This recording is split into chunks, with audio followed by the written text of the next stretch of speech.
तो यारो आ गया है व्हाट इफ का एपिसोड 6 जिसमें हमें फिर से सुनने मिलेगी चैडविक बोसमैन की आवाज जो कि अब इस दुनिया में नहीं है। तो बिना देरी के शुरू करते हैं इस एपिसोड को। तो एपिसोड की शुरुआत होती है अफगानिस्तान के कुनार प्रोविंस एरिया में। यहाँ पर यूएस आर्मी टोनी स्टार्क को एयरपोर्ट ले जा रही होती है। तभी रास्ते में टैंक रेंज के आतंकवादियों का हमला होता है जिसमें टोनी स्टार्क अपनी गाड़ी से निकलकर बाहर जाता है। तभी उसके बगल में आती है स्टार्क इंडस्ट्री की मिसाइल, लेकिन जहाँ पर उस मिसाइल के फटने से पहले ही वहाँ पर आता है किलमोंगर जो उस मिसाइल को उठा के फेंक देता है। लेकिन ओरिजिनल टाइमलाइन में मिसाइल टोनी के मुंह पे फट जाती है जिससे उसके छर्रे उसकी चेस्ट में घुस जाते हैं और यहाँ शुरुआत होती है आयरन मैन की। और आगे चल के टोनी अपना सेक्रीफाइस देता है जिससे पूरा यूनिवर्स बच जाता है। बट इन दिस यूनिवर्स यहाँ किलमोंगर टोनी स्टार्क को बचा लेता है। अब यहाँ किलमोंगर अफगानिस्तान आया कैसे? अब आपको याद होगा ब्लैक पैंथर मूवी में जब एवरेट रॉस टीचाला को एरिक स्टीवन यानी कि किलमोंगर के बारे में बताता है तो वहाँ कहता है कि किलमोंगर ने 19 साल की उम्र में एनापोलिस से ग्रेजुएट हुआ, वहाँ से MIT गया और फिर उसने सील्स ज्वाइन की और यहाँ से गया वो सीधा अफगानिस्तान और यहाँ उसने बहुत से लोगों को मारा। और उसी वक्त टोनी भी अफगानिस्तान में ही था जो कि जेरिको मिसाइल का डेमो देने गया था यूएस आर्मी को। और इस व्हाट इफ वाले एपिसोड में यहाँ किलमोंगर सील्स के एक डीप कवर ऑपरेशन पे था। तभी उसने 10 रिंग्स के प्लान देखे जो कि टोनी स्टार्क को मारने के थे और उसने टोनी को 10 रिंग से बचा लिया। यह था इस एपिसोड का नेक्सस इवेंट जिसमें टोनी बच गया लेकिन हमने आयरन मैन को खो दिया। और यहाँ एक जर्नलिस्ट टोनी से पूछता है आपने अफगानिस्तान के हादसे में क्या सबक सीखा? तो टोनी बोलता है मैंने अपने सोल्जर को मरते हुए देखा मेरे ही बनाए गए वेपन से जो कि मैंने उन्हीं की रक्षा के लिए बनाए थे और अब मैं समझ गया हूँ कि मुझे और भी खतरनाक हथियार बनाने पड़ेंगे और मैं बनाऊंगा। बट ओरिजिनल टाइमलाइन में टोनी अफगानिस्तान के हादसे के बाद उसने हथियारों की अपनी कंपनी बंद कर दी थी। तो अब देखिए एक डिसीजन अपनी पूरी लाइफ चेंज कर सकती है। सो हमेशा डिसीजन सोच समझ कर लें। ये एपिसोड में नहीं है, मैं अपनी तरफ से बोल रहा हूँ। अब यहाँ टोनी किलमोंगर को स्टार्क इंडस्ट्री का न्यू सिक्योरिटी ऑफिसर बना देता है और यहाँ हम क्रिस्टीन एवाहार्ट को भी देख सकते हैं जिसको हमने आयरन मैन फर्स्ट में देखा था जो कि वैनिटी फेयर मैगजीन के लिए काम करती है। वो किलमोंगर से पूछती है तुम वहाँ क्या कर रहे थे जबकि तुम्हारी यूनिट 400 किलोमीटर दूर थी? तो किलमोंगर बताता है कि वो एक सील्स के डीप कवर ऑपरेशन मिशन पे था जिसमें उसने 10 रिंग्स के ऑर्गेनाइजेशन के प्लान देखे जिसमें स्टार्क इंडस्ट्री के CEO ओबेडाई स्टेन ने टोनी को मरवाने के लिए कॉन्ट्रैक्ट दिया था 10 रिंग्स को। और किलमोंगर ने सारे प्रूफ्स ऑनलाइन भी डाल दिए थे जैसे कि फ़ोन रिकॉर्ड, बैंक डॉक्यूमेंट्स। अब यहाँ ओबेडाई स्टेन का भांडा फूट जाता है और पुलिस ओबेडाई स्टेन को गिरफ्तार कर लेती है। और यहाँ पेपर को किलमोंगर पे थोड़ा शक होता है। वो रोडी से किलमोंगर के बारे में पूछती है जिस पर रोडी कहता है कि सब कुछ क्लियर है। 19 साल की उम्र में एनापोलिस से ग्रेजुएट हुआ, वहाँ से MIT चला गया और फिर उसने सील्स ज्वाइन की और एलाइट गोर स्क्वाड का मेंबर भी रह चुका है और ये नॉर्मल बंदा है ऑकलैंड का। अब यहाँ टोनी किलमोंगर को अपना गैराज दिखाता है। अब किलमोंगर को यहाँ रिपल्सर टैग दिखाई देता है। यह रिपल्सर टैग वही है जिसको टोनी ने अपने आर्क रिएक्टर और अपने हैंड्स के लाइट अटैक में यूज करता है अपने सूट के लिए।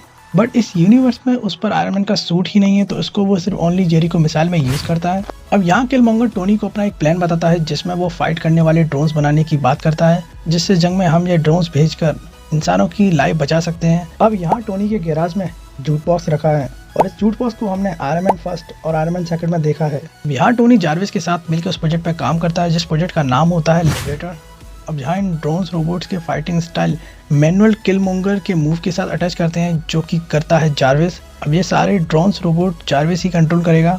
अब यहाँ बात आती है सूट को पावर देने की।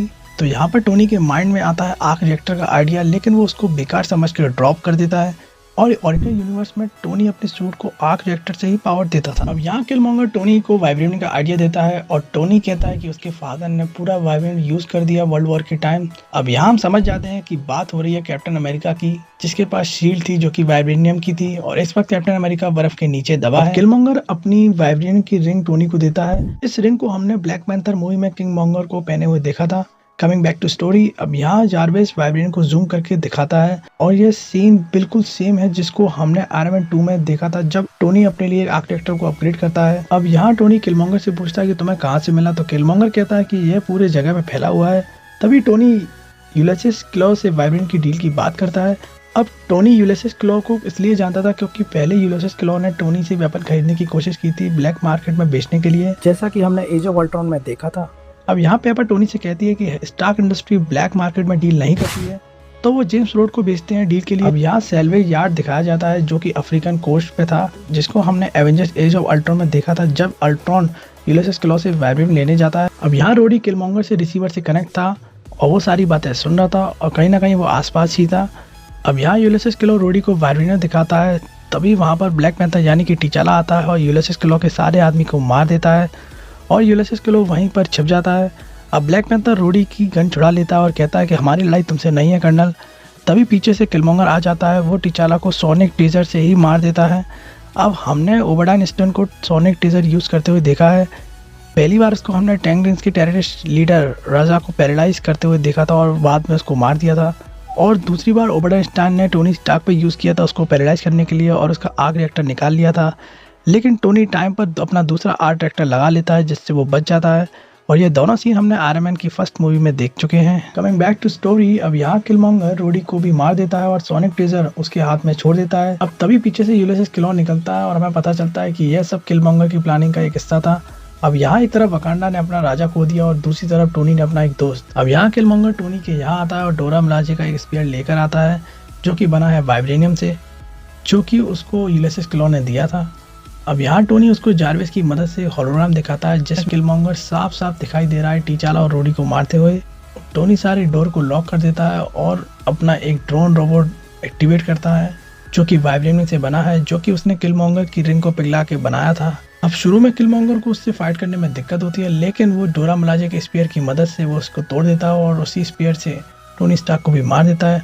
और यहाँ टोनी के मरने के बाद वो अपनी बॉडी पे चाकू से एक निशान बनाता है, जैसे ब्लैक पैंथर मूवी में किलमोंगर यूलियस क्लॉ को मारने के बाद बनाता है। और अब टोनी की लाश के पास मिलता है डोरा मिलाजे का स्पीयर, तो अमेरिका का पूरा शक वकांडा पे जाता है और वकांडा और अमेरिका में और भी जंग छिड़ने लग जाती है, जिससे अमेरिका और वकांडा में जंग छिड़ जाती है। और किलमोंगर जारविस का डेटा पूरा मिटा देता है और वकांडा का स्पीयर टोनी की बॉडी के पास ही छोड़ देता है, जिससे जनरल रॉस को लगता है कि वकांडा हमसे जंग चाहता है। अब यहाँ जनरल रॉस लिबरेटेड ड्रोन्स को बनवाने का ऑर्डर देता है और टोनी स्टार्क की सारी एसेट्स को मिलिट्री के लिए यूज़ करेगा और पूरी स्टार्क इंडस्ट्री अब जनरल रॉस के ऑर्डर पर काम करेगी।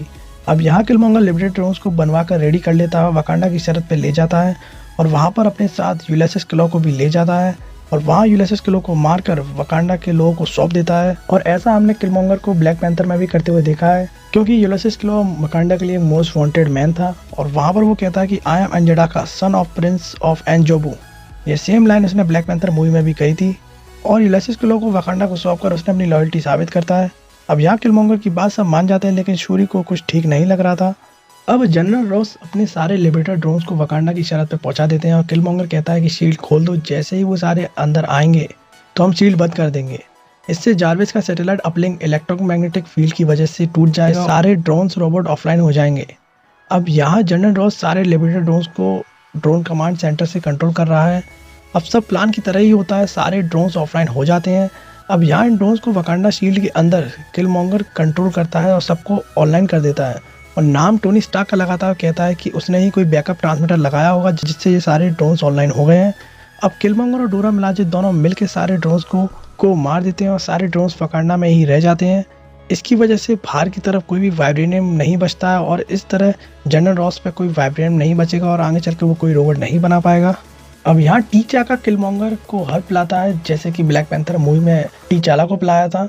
और इसके बाद किलमोंगर वकांडियन सोल वर्ल्ड में जाता है, जहाँ पर उसकी मुलाकात होती है टीचाला से, जो कि इससे पूछता कि ये तुमने क्यों किया, राज सिंहासन के लिए? तो किलमोंगर कहता है नहीं, अपने फादर के बदले के लिए। और यहाँ किलमोंगर वकांडा का नया राजा बनता है और कहलाता है ब्लैक पैंथर और उसने वो येलो वाला सूट पहना है जो कि उसने मूवी में भी पहना हुआ था। अब यहाँ जनरल रॉस सारी की सारी जेरिको मिसाइल वकांडा पे छोड़ने की कहता है। जेरिको मिसाइल वही मिसाइल है जिसका डेमो देने टोनी स्टार्क अफगानिस्तान गया था। अब यहाँ पेपर अपने ऑफिस में आती है और देखती है कि सामने शूरी बैठी है, जो कि उसको प्रूफ दिखाती है कि किलमोंगर ने ही टोनी और रोड्स और उसके भाई टीचाला को मारा है। और पेपर कहती है कि तुमको कैसे पता चला? तो वो कहती है टोनी स्टार्क एक जीनियस थे, लेकिन वो इस दुनिया में अकेले जीनियस नहीं थे। और अब ये सारे प्रूफ दोनों पार्टी को दिखाएंगे, वकांडा और जनरल रॉस को। और इसी के साथ ये एपिसोड खत्म हो जाता है और लास्ट में वॉचर बोलता है हीरोज कभी नहीं मरते, वो हमेशा जीते हैं। तो गाइस आज की वीडियो में इतना ही, तो मिलते हैं किसी नई वीडियो के साथ, तब तक गुड।